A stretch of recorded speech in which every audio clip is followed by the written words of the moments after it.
What's up, guys? It's MTG Matt for you. We've got actual spoilers now, a lot of new cards, and we want to talk about them, so let's jump right into it.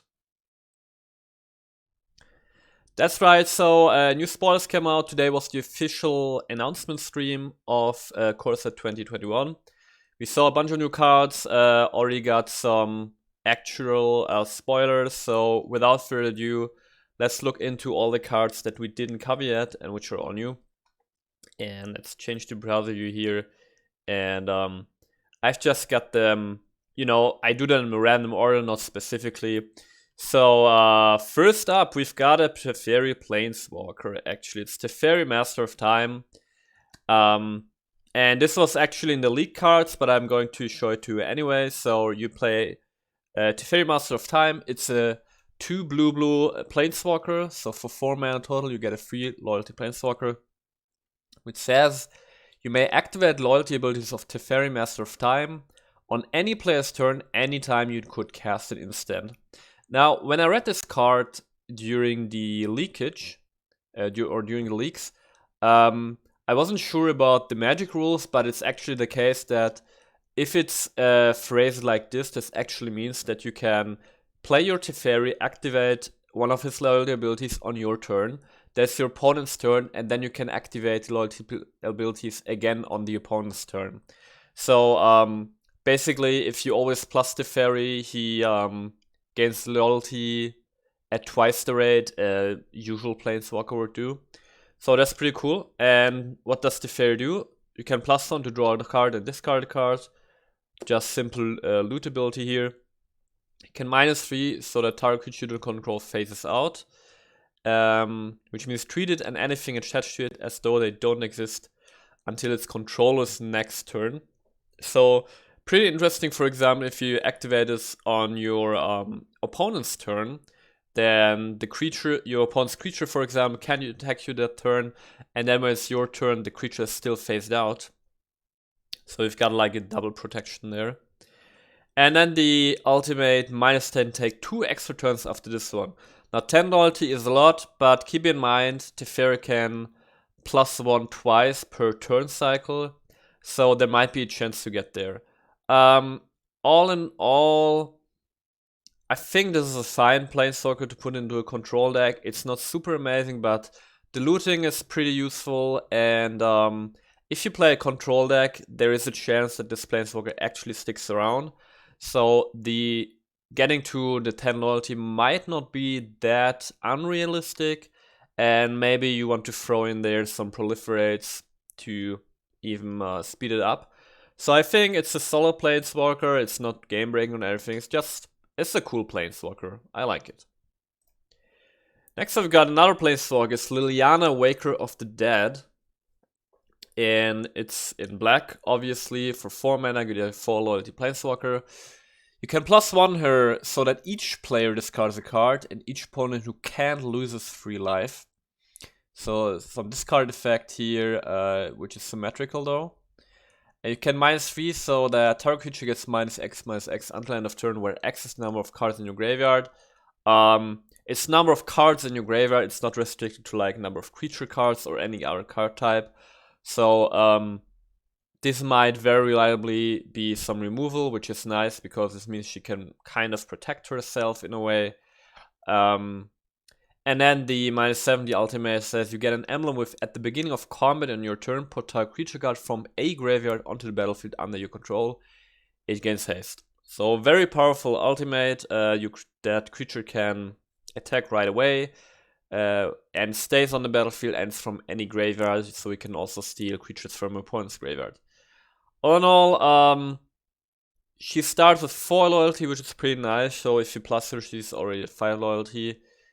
Maybe this could go into a Rakdos discard deck, but I'm not so sure actually. The emblem is very powerful. Of course, in a control matchup, the emblem is just super crazy good. It's always a question, do you get there? I don't think she's that good actually for standard constructed. But just personally, I always like Planeswalkers have like super cool emblem ultimates because there's always a way to get there. proliferate. And if you get there, it's just a lot of fun. So I don't think she's that powerful. She can find her way, obviously, into a discard deck and maybe have some impact there. Next up, yes, here we've got our Dogcat Tribal Lord, or Lord, so to say. It's Rinaseri Inseparable. It's a 4 mana 4/4 legendary creature Dogcat in Naya colors, so very cool. And it says whenever you cast a dog spell, create a 1/1 green cat creature token, and whenever you cast a cat spell, create a 1/1 white dog creature token. And note, there has been the official errata that all hounds are dogs now. So I've actually looked it up in Arena. I think there are about 6 or so dogs right now in Standard, and obviously way more cats. So if you build a deck around this, you would probably build on like cat tribal, especially because we still have the cat companion in Standard, right, from Ikoria. And then when Seri have activate ability, you pay 9 colors, tap him and her, I guess, and they deal damage to any target equal to the number of dogs you control, and you gain life equal to the number of cats you control. I've got to say the activate ability can be quite powerful. Let's just imagine the case this deals 3 damage and you gain 3. You can remove a creature, you gain 3, and I think that's a pretty cool activate ability. And if you combine this commander with the Kihira Orphan Guard, this is Vigilance, so you could attack with it and then still use the activate ability. All in all, I mean, there obviously is going to be some kind of support in the core set, so I don't worry to write this off. I definitely want to play this deck, obviously. I think it's pretty fun. The ability to just create tokens on cast abilities is also quite powerful, so I think there's actually some potential there. And yeah, it's a cool card, and I'm curious to find out if this is going to be nice in like a cat dog tribal deck. Next up, we've got a reprint here, Azusa Lost But Seeking. Legendary creature human monk, 3 mana, 1/2. You may play 2 additional lands on each of your turns.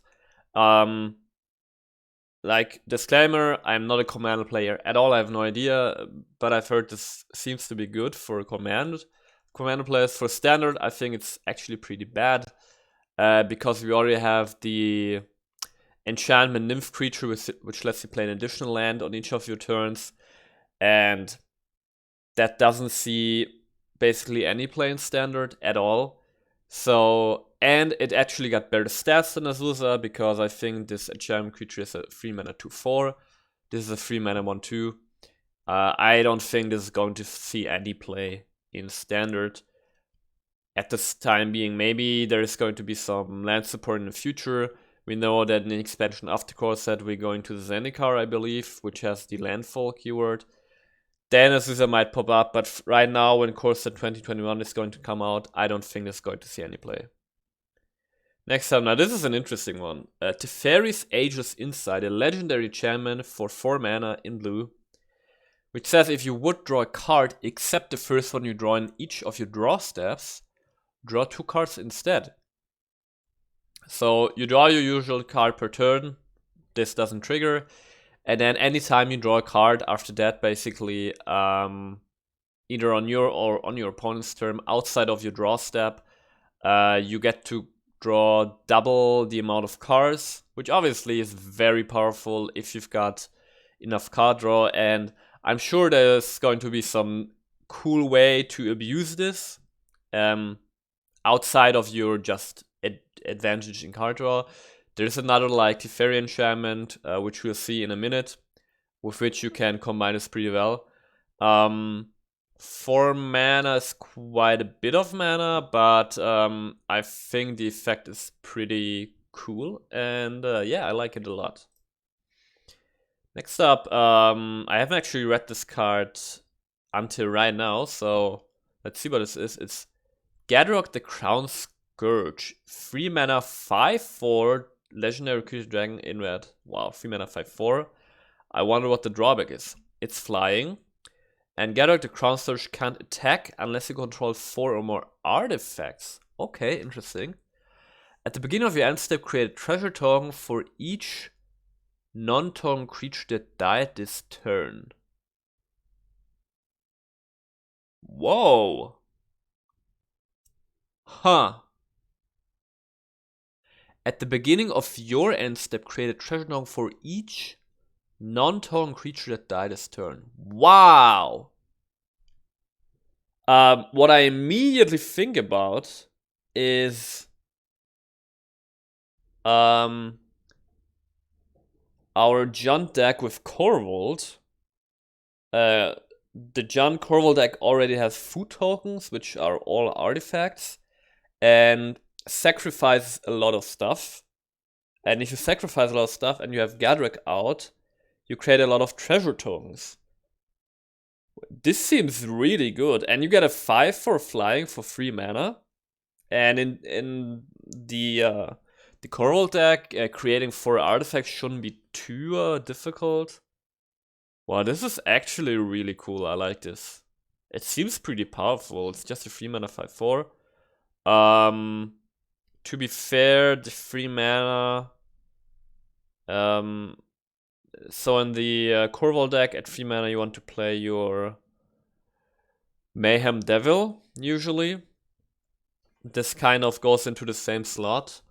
But wow, this seems pretty good. And just, I mean, this rams you hard, right? You get treasure tokens for each non-token creature that died, and gives you more mana.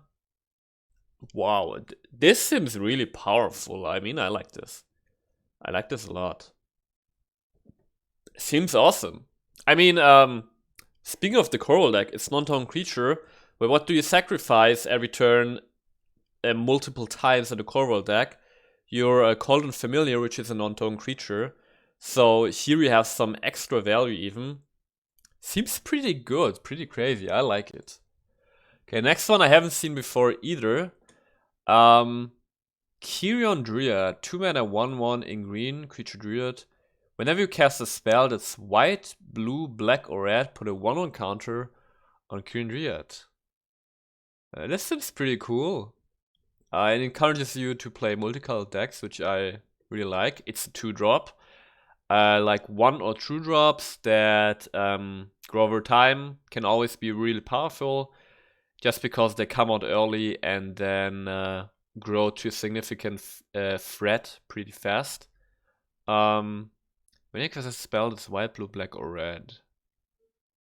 Okay. I'm just thinking I could combine as well. I don't know, maybe a Selesnya deck. Oh, imagine you put this into your Naya Feather deck. And then every turn you cast your like red and white target spells, pumping your creatures. Yeah, it seems pretty fun. I like these like small little cards. Obviously, mythic rares are always exciting, rares are exciting, but like if you see from time to time these like uncommons and commons with have this like juicy feeling, I like this. Next up is Teferi's tutelage. And this is the enchantment I was talking about before when I referred to the Teferi's Ageless Insight. This combos well with this one. 3 mana enchantment in blue. And when it enters the battlefield, you draw a card and discard a card, so simple loot. And whenever you draw a card, target opponent mills 2 cards. So it's basically a better Psychic Corrosion. So Psychic Corrosion was this enchantment from M19, I believe, which had the same passive effect, milling your opponent for 2 cards whenever you draw a card, but it didn't have this loot effect on it. And I think it's actually an advantage. It lets you, you know, better your hand. And if you combine this with the Fairies Ageless Insight, every time you draw a card after your draw step, you draw 2 cards, so then you always mill your opponent for 4 cards instead of 2. And I think this enchantment combined with the Fairies Ageless Insight It's an awesome mill deck right away. Watch out for this, seems pretty cool. Grim Tutor, this was also in the leaks, now it got confirmed. So 3 mana Sorcery in black is also a mythic rare. Search your library for a card, put that card into your hand, then shove your library, you lose 3 life. So you get a tutor for any card, you lose 3 life, pay 3 mana. Seems pretty fair. Obviously pretty powerful, searching out any card. As I said in my previous video when I talked about this card, as far as I know, there are no like real combo decks right now in Standard, which this would make super crazy or anything. But it's just a very good solid card that anytime kind of combo deck would come around, this is the card to go to. Next up we got Double Vision, 5-mana enchantment in red. Whenever you cast your first instant or soul spell each turn, copy that spell, you may choose new targets for the copy. I've gotta say, I don't think this is worth the mana cost, because when I saw this card, I was thinking, you pay 5 mana and then you copy your first instant or sorcery spell on each of your turns. You might as well just pay 6 mana and get a 1000-year storm down, which doesn't copy your first spell, but all your spells after it basically get the storm ability. So I don't think this is worth the mana, and I don't think it's a good card. Next up we've got Fierce Empath, 3 mana 1/1 creature elf. When it enters the battlefield, you must search your library for a creature card with convert mana cost 6 or greater. Reveal it, put it in your hand, then shuffle your library. I don't know. I don't think it's that awesome, great, whatever. 6 or greater can tutor anything. You might tutor for your Nyx Bloom Ancient. If you do that, I don't know. I think if you're playing green, you can probably get something better. Or this like 3 mana draw a card with a 1/1 dork. I don't. I don't know. You could get a finisher like a. What's that called? The boars. Like the trample boars that get over all your creatures +2/+2 and else the battlefield, and trample and haste and whatever. Yeah, I don't think it's going to be significant anyway in any deck. Next up, I don't know this one either. Pack Leader, 2 mana 2 in white. It's a dog. Other dogs you control get +1/+1.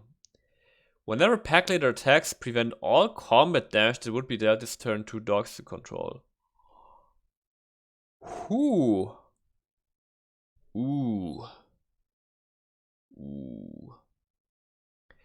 So, 2 mana command or general effects, you know, +1/+1. Always pretty powerful. The attack ability is also really good. I mean, protecting all your board. If you play a deck like this, you were probably you're probably going to have a white board of dogs and obviously cats if you play this in Naya. And maybe I was just thinking, you just need a way to make this creature indestructible, and then all the creatures, they're not indestructible, but you can, you know, get rid of combat damage. So there is this new 3 mana Planeswalker that we discussed that can make a certain creature indestructible. This would go nice with the Pack Leader, obviously. Or you're in white, you could also use a Gideon Blackblade, can make this indestructible. So cool little cards. This makes me really want to play Dog Cat Tribal. Next up we got Teferi's Protege, 3 mana 2/3 human wizard. Pay 2 mana, tap it, draw a card, and discard a card. Nothing more to say. You might pick this in draft if you've got nothing better to pick. Next up, Peer into the Abyss. I've got to say, this art is so good. this guy has a face and his own. Then in his mouth is his own face, and in his eyes is his own face, which has another face, and it's just crazy art. So 7 mana sorcery in black. Target player draws a cards equal to half the number of cards in library and loses half the life round up each time. Now, you round up each time. So imagine you play Peer into the Abyss and you combine it with Teferi's Aegis Insight. You can draw your entire deck. Because it says half your deck, and if your deck has an odd number of cards left, you round up, so you're guaranteed to get all your deck. And if you play like a Dimir deck where you have a Jace at your win condition you win the game. If you play the what's it called? Peer into the Abyss. Or what you could also do is play Peer into the Abyss and combine it with Teferi's Tutelage. And you mill your opponent's entire deck, so there's a 1-turn kill for you. Actually, that's not true now that I think about it. It's only true if your opponent has the same number of cards as... Or is it? No, actually, most of the cases should be true, except if you place, I don't know, like a Yorion deck. But there's 1-turn combo for you, 1-turn kill. And... yeah, I mean, the effect is super powerful. It's also target players, so it doesn't have to be used. So you could also target your opponent and he loses half his life. Wow. Powerful effect, 7 mana is a lot. Maybe you can use this as a 1-turn kill, and then maybe you can actually use your Grim Tutor to find your Peer into the Abyss. Next up, we've got Maam Jester. This is in Spanish, so I'll read this here. It's a 5-mana 5/5 devil. Whenever you sacrifice a permanent, Maam Jester deals 1 damage to any target.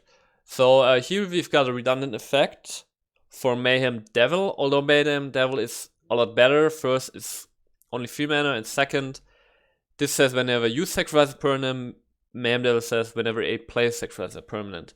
So it's still a redundant effect. Probably won't hit once you play, because just worse than Mayhem Devil.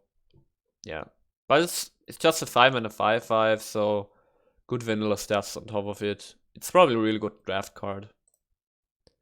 Next up, Containment Priest. 2-mana 2/2 white human cleric with flash. If a non-token creature would enter the battlefield and it wasn't cast, exile it instead. Just a good sideboard card if we are going to be in a meta where, you know, people cheat mana costs in some way. Though we have to say, and it wasn't cast. So this is when creatures return from the graveyard to the battlefield, or creatures enter the battlefield from library. If you face decks like this, you put this in the sideboard and you're happy. Next up, we've got Ruined Halo. 2-mana enchantment in white. As Ruined Halo enters the battlefield, choose a card name. You have protection from the chosen card name. You can be targeted, dealt damage, or enchanted by anything with that name. If it says you, it's actually you as a player, so the guy having his life total and everything. So this doesn't protect your creatures on the battlefield or planeswalkers or other permanents. I guess this is probably also a sideboard card, although I mean, what's pretty cool if you can choose a card name, so it can be anything, and it's just 2 mana. So if you, let's say you play against Azorius Control, you name Dream Trawler, and Dream Trawler can attack you, but he can't deal damage. So I think this is a card, the effect is actually pretty powerful, especially just 2 mana. You just need to find I think you need to have a certain feeling for this card. Like, when is it good? Try it out. Maybe this is even good against aggro decks. I don't know, you put this maybe against red aggro. You name Cavalcade of Calamity, for example. Is this correct? Did I just say the correct enchantment? Cavalcade of Calamity. Yeah, it's correct. I think this is a card which can have a very powerful effect. You just need to, you know, try out a bit how it fits into decks and what kind of decks. But I think this card can be really good. Next up, this card I also don't know yet. It's Plunge. 2 mana and black instant. Destroy target planeswalker creature with convert mana cost less than or equal to 3. This was in the leaks. Very powerful. It matters a lot that this is a CMC of 3 and not lower, because 3 is like a big breaking point. Obviously, there are basically almost no planeswalkers below CMC of 3, or none in standard right now. And 2 mana destroy any creature with CMC 3 or less. Often this is all you need. So really powerful card, and you can target planeswalkers or creatures. Really, really good. Next up is I don't know either. It's Indulgent Patriot. 3 mana 1/4 Vampire Noble in Orders of Colors. It's got flying and lifelink. And at the beginning of your end step, if you gain 3 or more life this turn, each opponent loses 3 life. Seems pretty good. Vampire Tribal is known for having a lot of lifelink. And we've also seen this legendary vampire that lets you deal damage to an opponent every time you lose life to the equal amount. So this would fit in there really well, and that's actually pretty powerful. Like 3 damage just at the end of each turn. This can get off control very fast, and you can have multiple Indulgent Patricians on your board, right? So seems like a cool, decent creature in Vampire Tribal. Chromatic Ori. This was the preview card of Command Zone, the YouTube channel. It's a 7 mana legendary artifact. You may spend mana as though it were mana of any color. So if you have any source of mana, be it mana rocks, lands, mana dorks, the amount of mana that they tap for, you can choose any combination of color, right? So that's really good, actually. Then you can tap the Ori for 5 colorless mana, but because of the effect, it can be any type of mana. And then you can pay 5 colorless mana and tap the artifact to draw a card for each color on a permanent you control. I don't think this card is going to see any play in Standard. It's just that the effect is just not impactful enough. If you play a 5-color deck, just play a Chromatic Lantern for 3 mana. 3 mana instead of 7. I know the effect is not exactly the same, but I think you get the idea. And I just don't see in what kind of deck this would fit, so I don't think this is a good card for Standard. Next up, we got Spark Hunter Mastic, a 3 mana 3/4 artifact creature, which is actually for an artifact creature more stats than usual. But as an additional cost, cast a spell, discard a card. So pretty harsh drawback. It's got protection from Planeswalkers, so pretty unique protection. And you can pay 1, and it deals 1 damage to target Planeswalker. And you can pay 3, and it gains indestructible until end of turn. So a real nice Planeswalker hate card. If there's going to be a Super Friends deck around, you put this into the sideboard. I don't think you mainboard this anytime, because 3 mana 3/4, play this, discard a card is pretty harsh drawback. Maybe this finds its way into a deck where you want to discard your own cards, but I doubt it. But then if you have this on the board against Planeswalker, it's pretty powerful, right? Getting 1 damage from 1 mana against any Planeswalker, those Planeswalkers are going to die fast. I mean, if you can play this creature the earliest on turn 3, and then the turn after you can already deal 4 damage to any Planeswalker. Yeah, that's very powerful. Good sideboard card. And the last preview card we have here today is Tormod's Crypt. 0 mana artifact, and you can tap it, sacrifice it, and exile cards from target player's graveyard. Also nice sideboard card. 0 mana cards always also interesting. This is a non-creature card, so you can use it to trigger abilities, which trigger when you play a non-creature card. So might be a cool sideboard card if there is a lot of graveyard stuff around.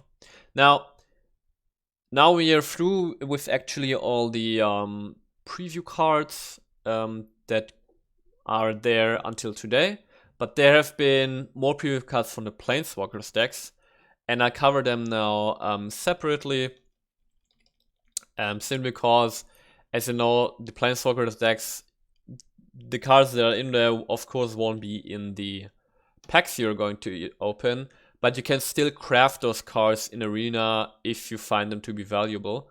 So we take a look at the previous Planeswalker cards here and see if there is anything juicy for standard constructed. So let's take a look at it right here, and I'm actually going to go ahead and open them one by one. So we've got another Basri Devoured Paladin. We've got the Basri in the actual packs. As a 3 mana Planeswalker, here it's a 6 mana Planeswalker, also in white, with 4 loyalty. You can put +1 Basri and put a 1/1 counter on up to 1 target creature. It gains Vigilance on the end of turn.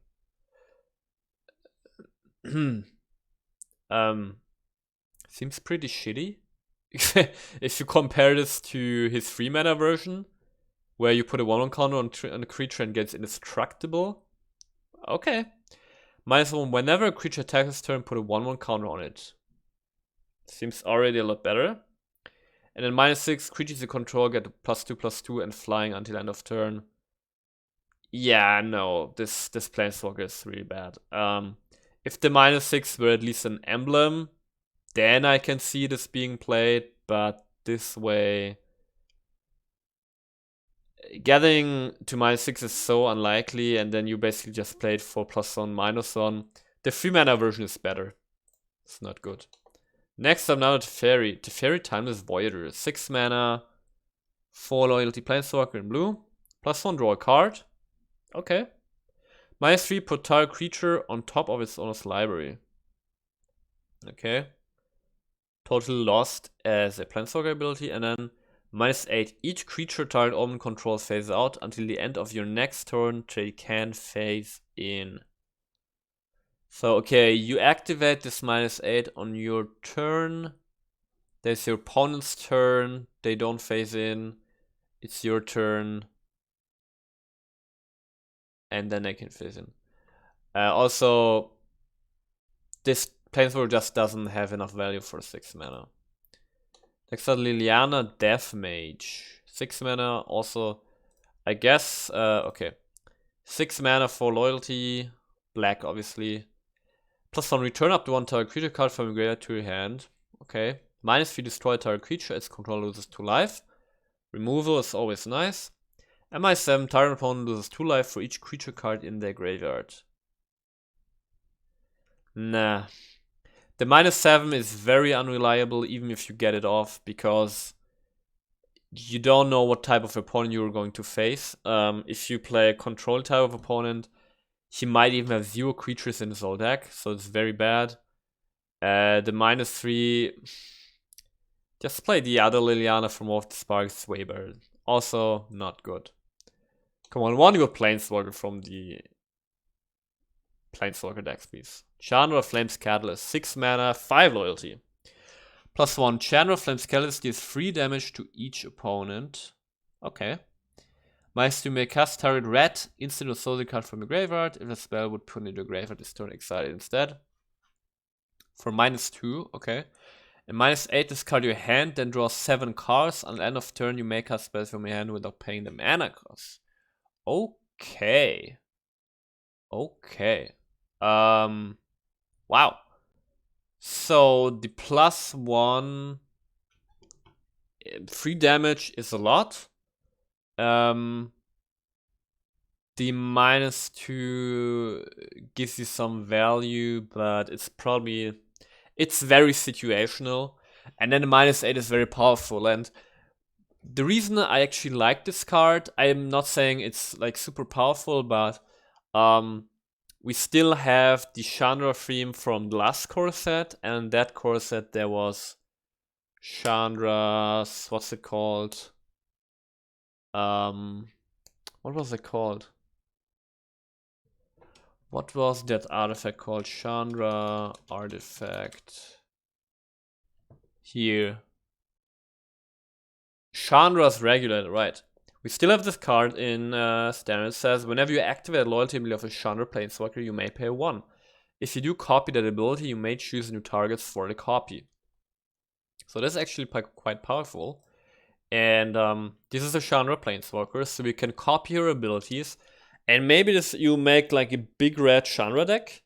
And then, I mean, just copying the +1, the 6 damage to your opponent every turn, pretty powerful. And then the -8 is absolutely crazy.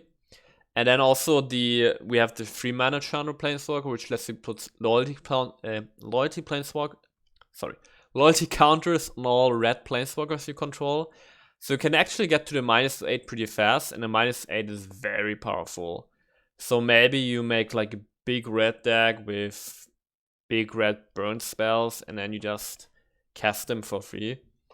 So of all the Planeswalkers from placeholders we've seen so far, this is definitely the best, I guess.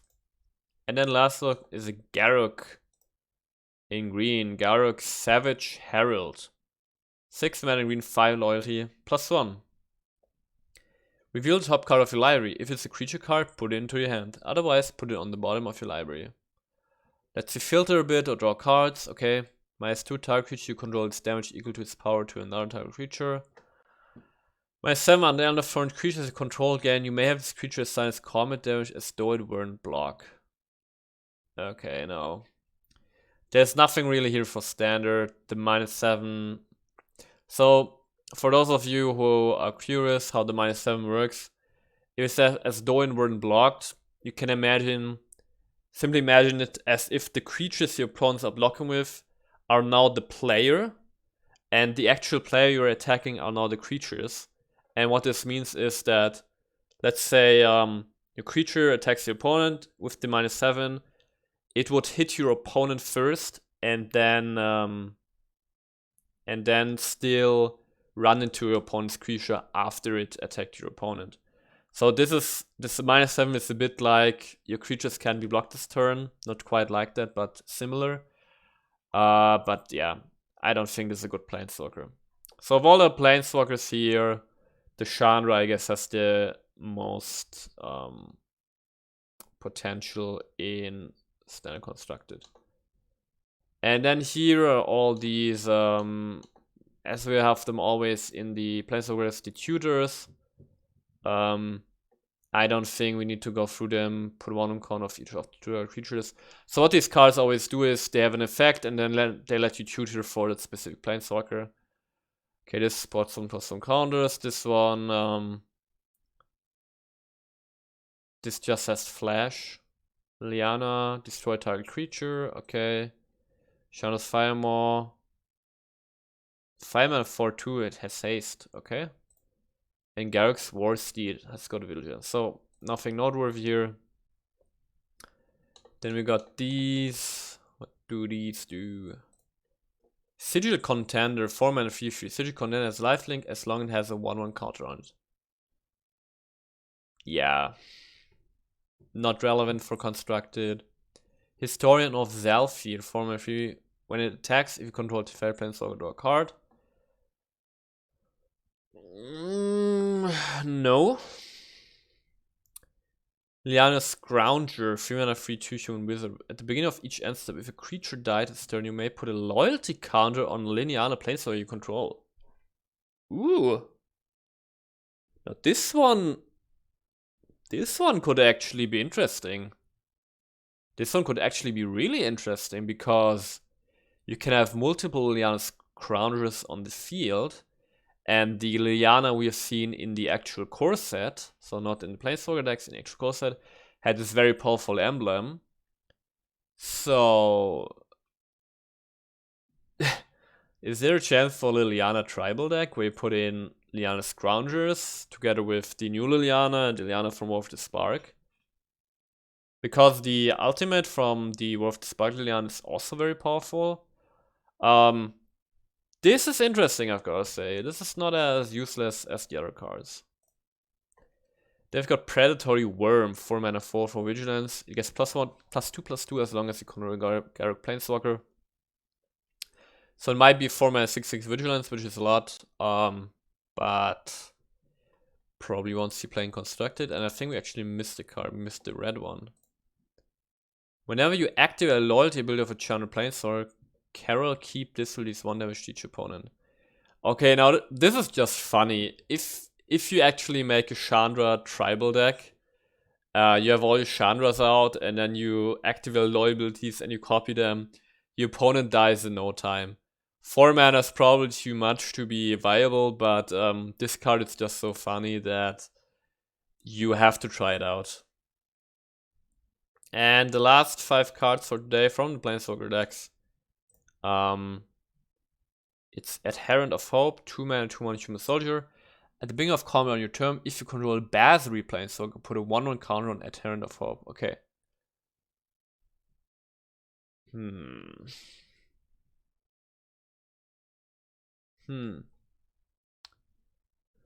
So this is interesting because in Standard, you could play this on turn 2, and then on turn 3, you play your Basri Planeswalker.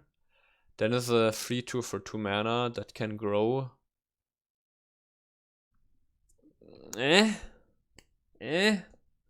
Probably not good, but it's just a cool little card. Yeah, I won't see play, but cool little card. Mystic Skyfish, 3/3/1. Whenever you draw your second card each turn, Skyfish can fly at the end of turn. Absolute garbage. Spirit of Malevolence. Are these all spirits? No. 2 mana 2/1. When it dies, each opponent loses 1 life and you gain 1 life. The way by the cards are standard, notably the Scorpion, which costs 1 mana and your opponent loses 2 life and you gain 2 life. And then we've got the Stormcaller, 3 mana 3/2, and as the battlefield is this 2 damage to each opponent. Almost good. There was this Sheena Pyromancer, which was used a lot in Red Aggro, back when Dominaria, I think, was around, which was a 2-drop. This at 3 just a little bit costly. Then here's Wildwood Patrol, 3 mana for Trample. Nothing really to not about once you play. Okay, and these are the spoiler cards that we have so far. Some interesting cool cards. What I really look for is maybe this Chandra here, more Chandra tribal. And there were also some cool cards here. And before I leave, let's actually refresh one more time. Maybe there are some new cards that weren't here. Okay, this wasn't here before. Actually, I missed a card. I missed this one. I haven't covered this one yet. And something else that wasn't here before. Doesn't seem to be the case. So 2 more cards here actually. Primal Might, sorcery in green. Pay X in green. Target creature you control gets +X/+X at the end of turn. Then fights up to 1 target creature you don't control. This might be so good if it were instant at sorcery speed. I don't know. I mean, maybe you can use this with Fling. Pump your creature up, then throw it at your opponent. Probably not good. And then this one I haven't actually covered. Good one, I saw this. It's Mangaro the Diplomat. So I covered this in the leaks, but now we have the actual card. Legendary creature human cleric, 4 mana 2/4 with lifelink. And whenever an opponent attacks with creatures, if 2 or more of those creatures are attacking you and or planeswalkers you control, draw a card. and whenever an opponent casts a second spell each turn, draw a card. So, card draw in white.